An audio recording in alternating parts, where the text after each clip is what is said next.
Welcome to mass TV. ప్రపంచ ఆదివాసీ దినోత్సవాన్ని Kakinada Achampeta junction Nannaya university MS campus నందు ప్రిన్సిపల్ ప్రశాంతి శ్రీ ఆధ్వర్యంలో కళాశాల విద్యార్థులు ఘనంగా నిర్వహించారు. ప్రపంచ ఆదివాసీ దినోత్సవాన్ని Kakinada Achampeta junction Nannaya university MS campus నందు ప్రిన్సిపల్ ప్రశాంతి శ్రీ ఆధ్వర్యంలో కళాశాల విద్యార్థులు ఘనంగా నిర్వహించారు. విద్యార్థులు ఆదివాసీ వేషధారణలతో సాంస్కృతిక కార్యక్రమాలు, ఆదివాసీ పాటలు ఎంతగానో ఆకట్టుకున్నాయి. ఈ సందర్భంగా ప్రిన్సిపల్ ప్రశాంతి శ్రీ మాట్లాడుతూ ప్రకృతితో మమేకమవుతూ ఆదివాసీల జీవన విధానం ఎంతో ధైర్యంగా జీవిస్తారని, విద్యుత్ సౌకర్యాలు లేకపోయినా ప్రకృతి ఒడిలో ఇమిడిపోయేలా వారి జీవితం ఎంతో స్మృతిదాయకమని అన్నారు. ఈ కార్యక్రమంలో కళాశాల అధ్యాపకులు, అధ్యాపకేతరులు, విద్యార్థులు తదితరులు పాల్గొన్నారు.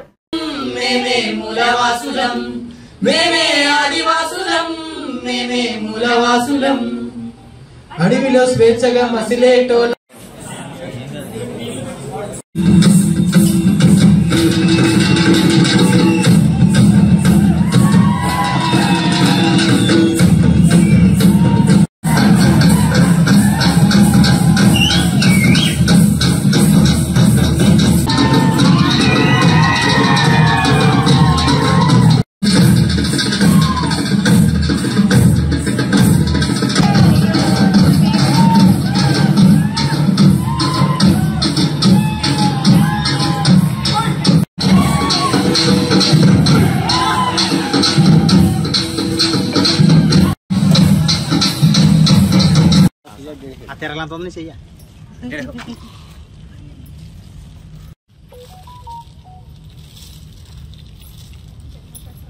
ఆదికవి నన్నయ్య యూనివర్సిటీ ఎంఎస్ఎన్ క్యాంపస్ కాకినాడలో ఈ రోజు మేము ఆదివాసీ దినోత్సవం జరుపుతున్నాము.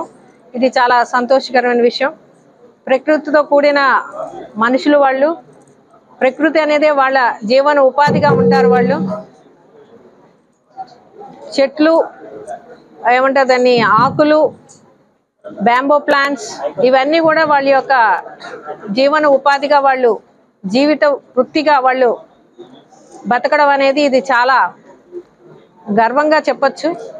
ఎందుకంటే వాళ్ళకి అనేక విధాలైన నాగరికత ఉంది.